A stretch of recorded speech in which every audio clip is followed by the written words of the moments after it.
자, 여러분 반갑습니다. 자, 오늘 며칠이죠? 5월 14일 금요일 수업 시작하도록 할게요. 오늘 수업은 라이브는 아니고요. 녹화 방송으로 제가 미리 좀 녹화를 하고 있어요. 내일도 제가 중간에 출장이 좀 있어. 내일이 아니군요. 그러니까 전날 녹화를 하고 있는 거예요. 이제 14일 날, 금요일 날 출장이 있어가지고 수업을 좀 미리 녹화를 하고 여러분들한테 영상으로 그냥 제공을 하고 있습니다. 평상시와 좀 다르죠? 그동안은 제가 꼭 앉아서 수업을 했었는데 게임 방송하는 것처럼 오른쪽 아래, 이쪽 아래 쬐까맣게 나와서 했는데 좀 세팅을 바꿔봤어요.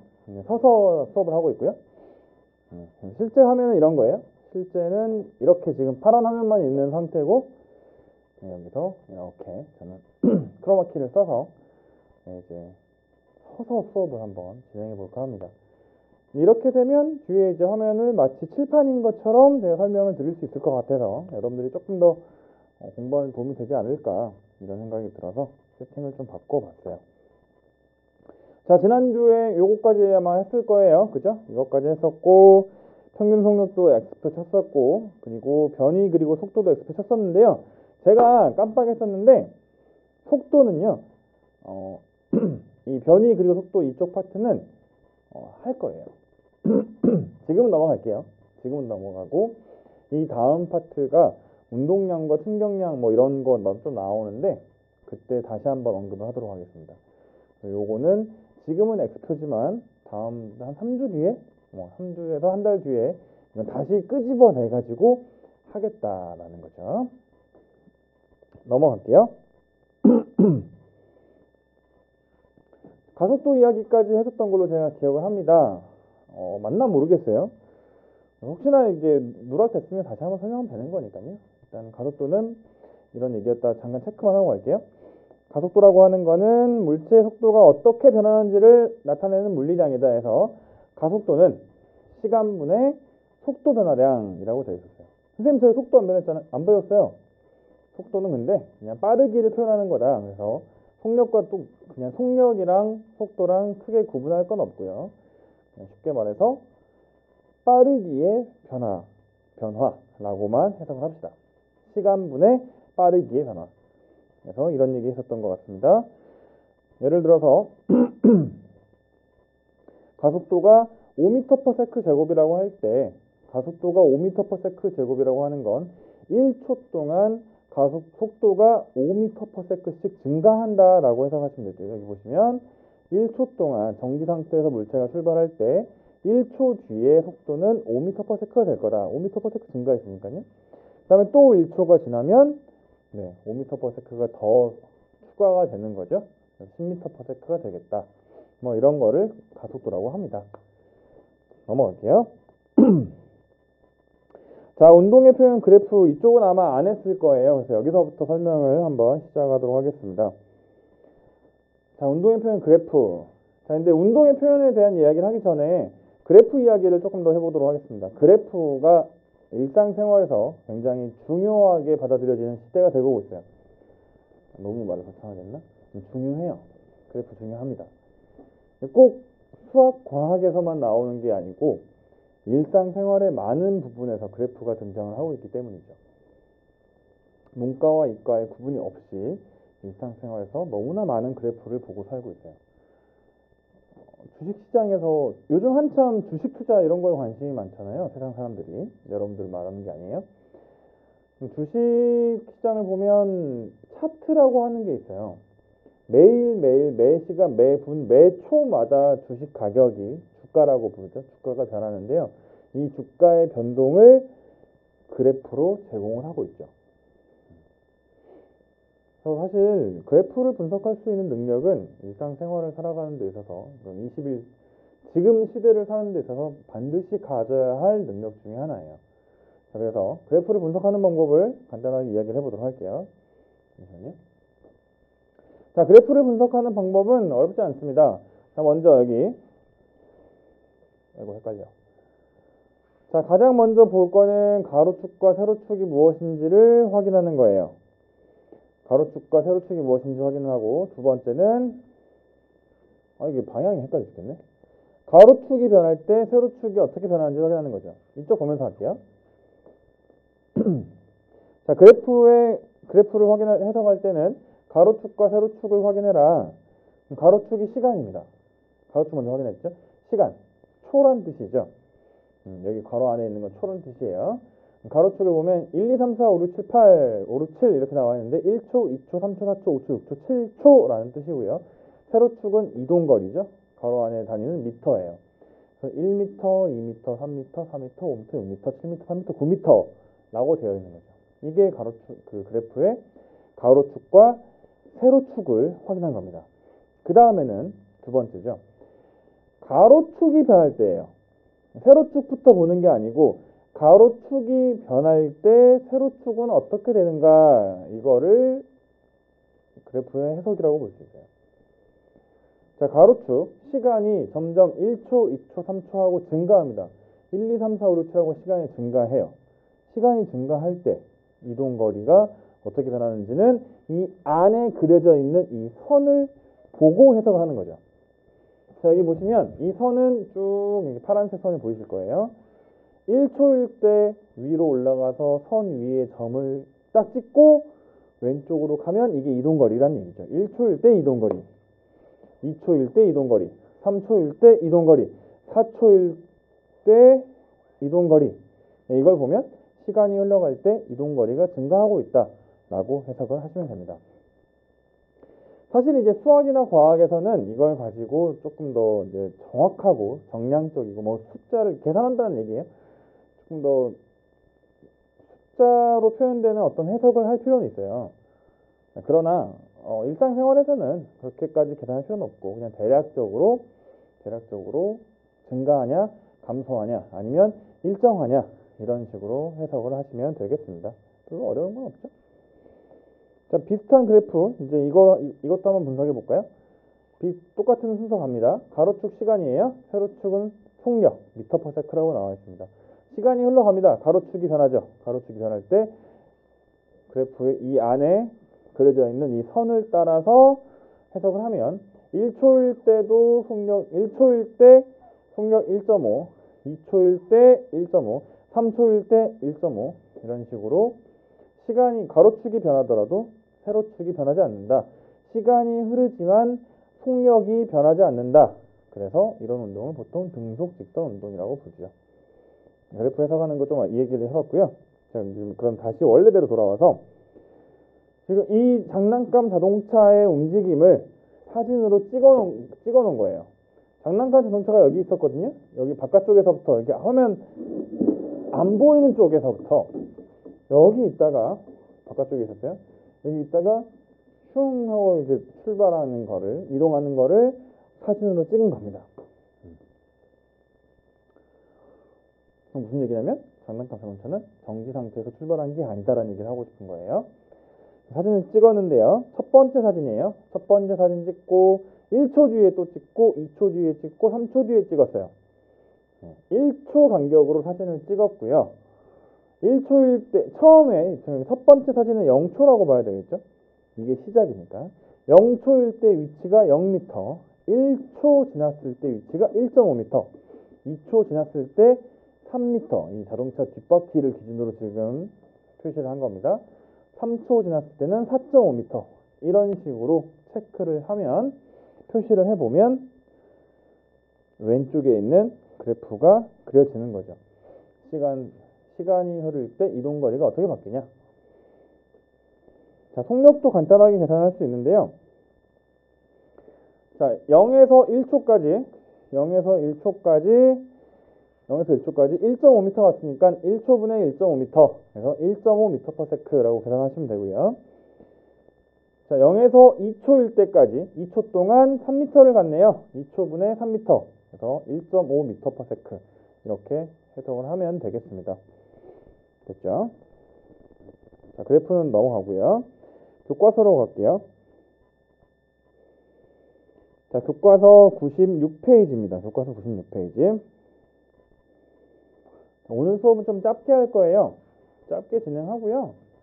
교과서는 지금 96페이지인데 97, 98페이지까지만 진도를 나갈게요. 그리고 이제 어차피 그 다음 주에 우리가 오프라인 수업으로 진행이 안 되잖아요. 생각해보니까. 자, 아무튼 우리는 정해진 데까지 한번 해보도록 하겠습니다. 오늘 한번 98페이지까지 진도 나갈 거예요. 자, 96페이지 중력은 어떻게 작용하는가? 요 내용이 우리 기말고사 시험 범위 이제 시작이 됐다라고 보시면 됩니다. 잠시만요.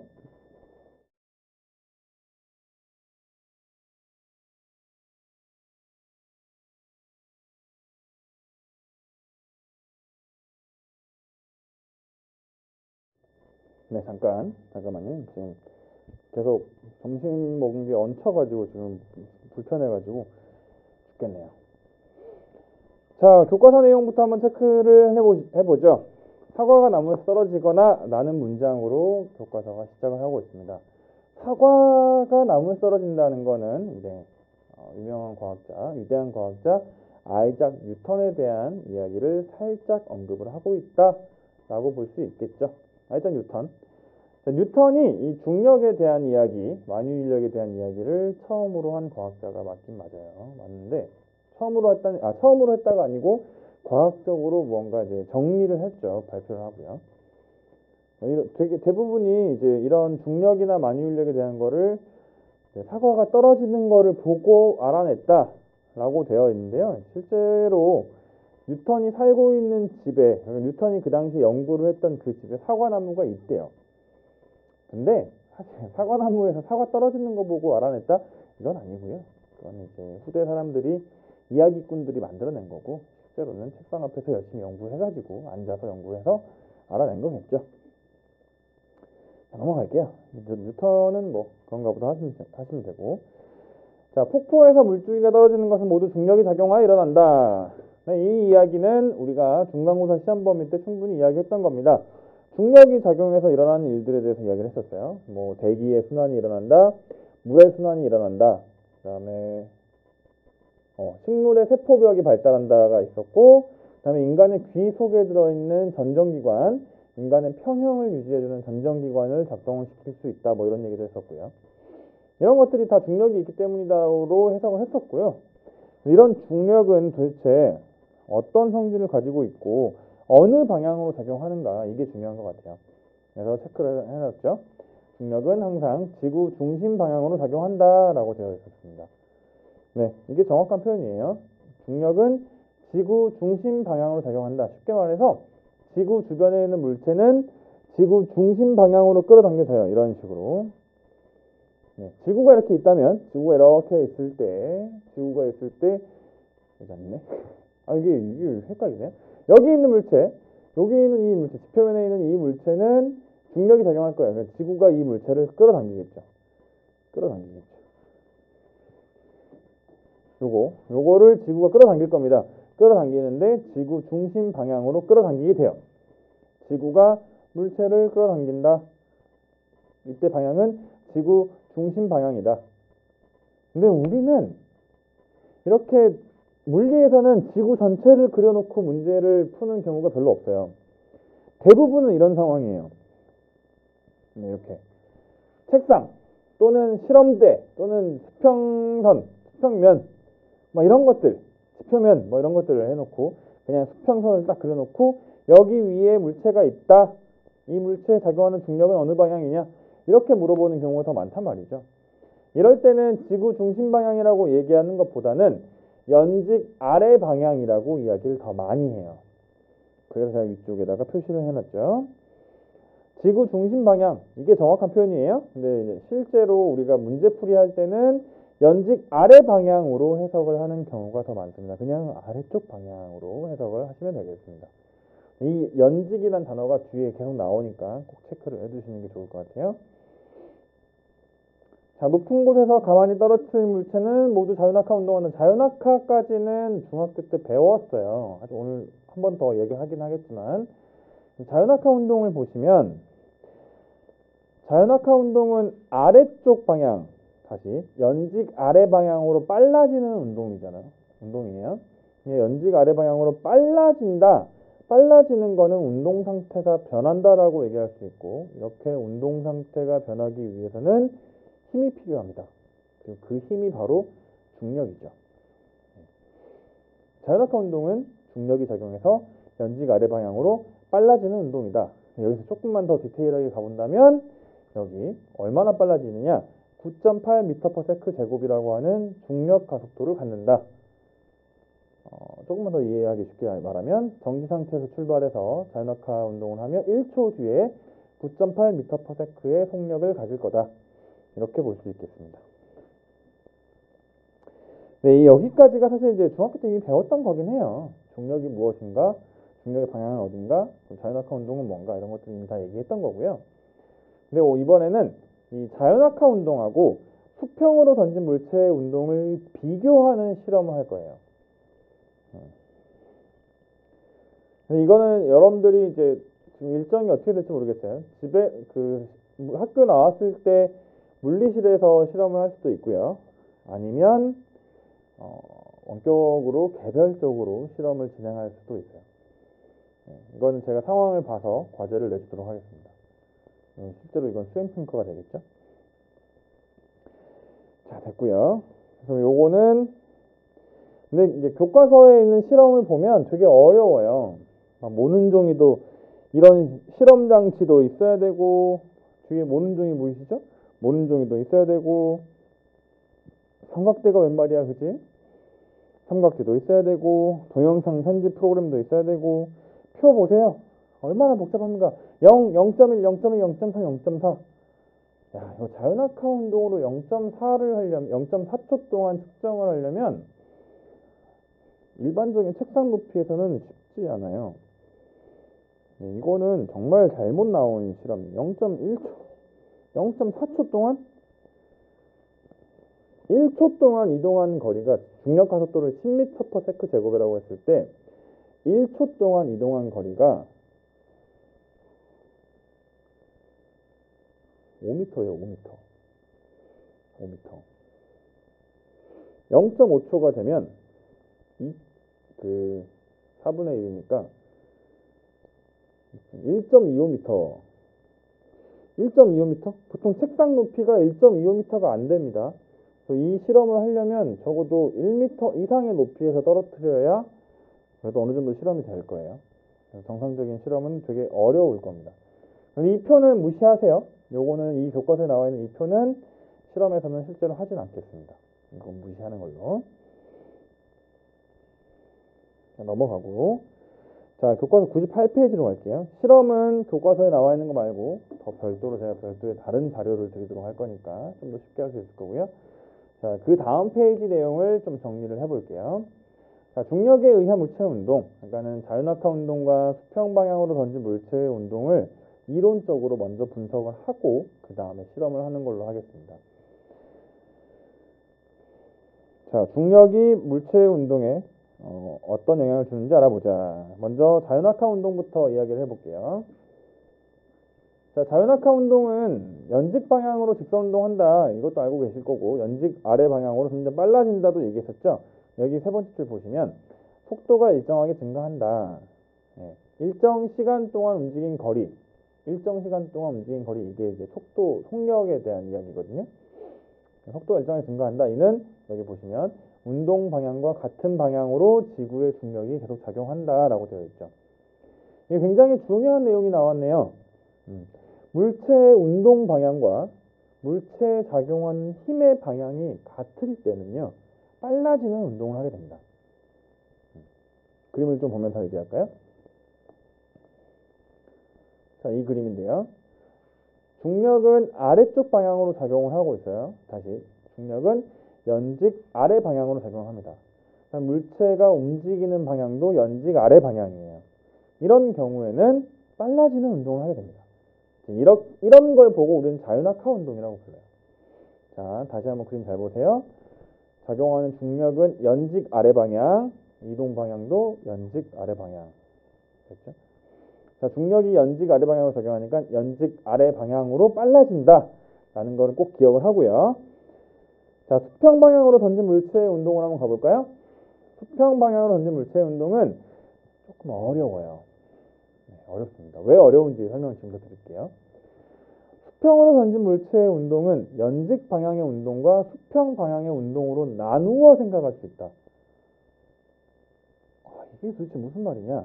나누어 생각할 수 있다. 자, 이렇게 연직 방향과 수평 방향이라고 하는 두 개의 방향이 나왔어요. 연직 방향은 이렇게 아래쪽 방향, 아래 위쪽을 연직이라고 부르고요. 수평은 좌우를 수평으로 부르죠.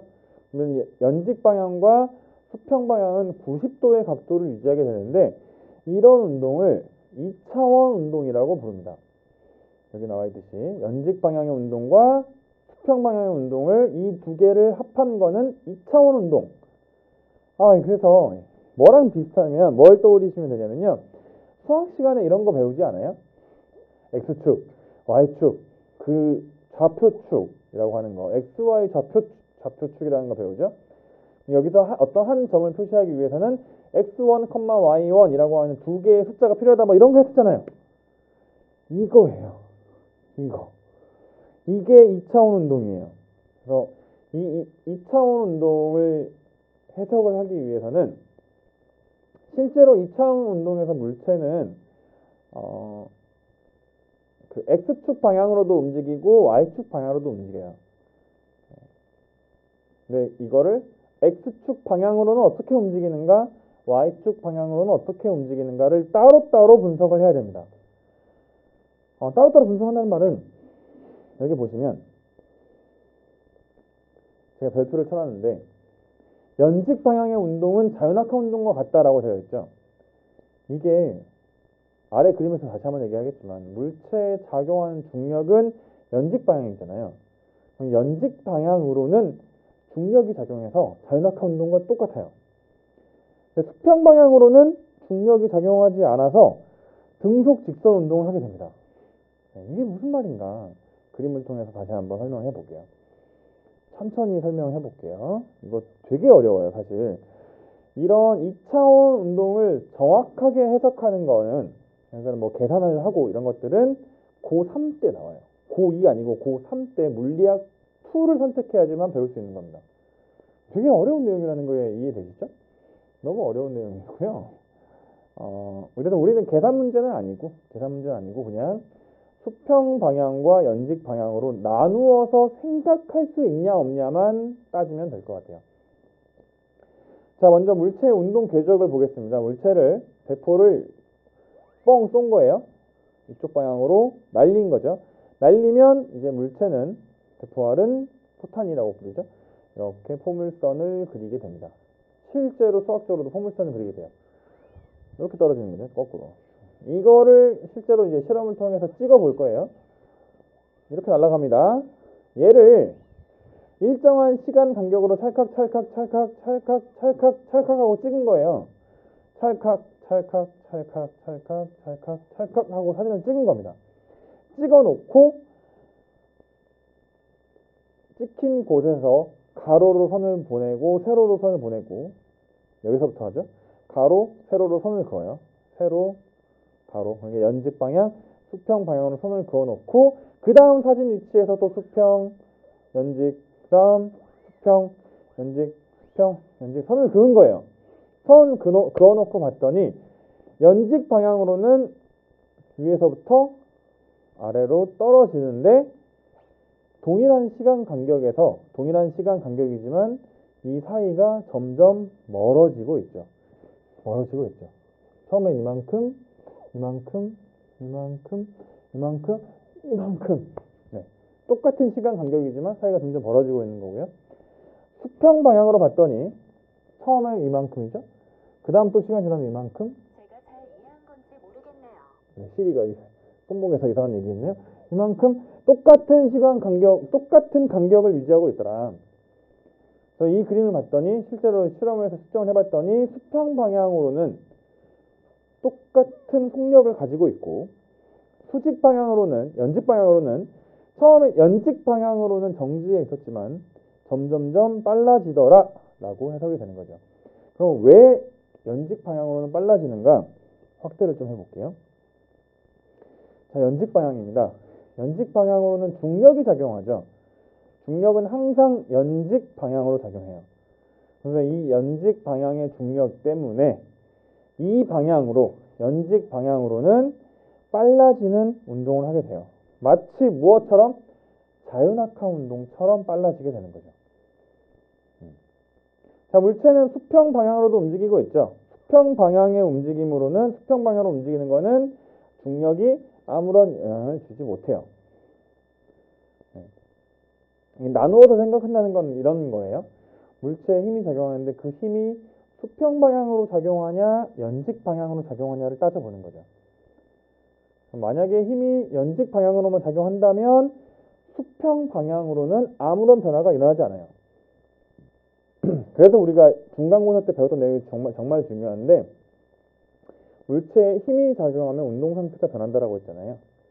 거꾸로 힘이 작용하지 않으면 운동 상태가 변하지 않는다. 그래서 정지 상태가 있고 등속 직선 운동이 있다, 이런 얘기를 했었죠. 이걸 꼭 기억을 해두셔야 돼요. 아무튼 수평 방향으로 던진 물체의 운동에서 연직 방향으로 빨라지는 게 관찰이 되는 거는 중력 때문이다. 근데 수평 방향으로는 빨라지지 않고 등속 직선 운동을 하더라. 왜? 중력은 수평 방향으로는 작용하지 않기 때문이다 라고 해석을 하시면 되겠습니다. 자, 아래 그림을 볼게요. 이게 이제 실제로 우리가 실험을 했을 때 사진으로 만들어낼 그림이에요. 이게 캡처를 해서 만들어낼 그림인데, 물체 A, B가 있어요. 물체 A는 자유낙하 운동을 하고요.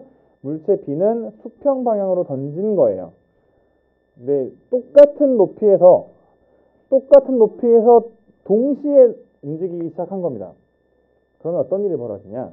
A는 자유낙하 운동 할 거예요. 연직 방향으로 빨라지겠죠. 근데 B도 보세요. B도 멀리 떨어졌습니다만 멀리 떨어졌지만 결국에는 연직 방향을 보면 A와 동일한 높이에서 바닥으로 떨어지게 돼요. 즉 중력의 영향을 동일하게 받아요. 수평 방향의 움직임은 뭐 특별하게 고려할 필요가 없어요. 어떤 결과가 나오냐?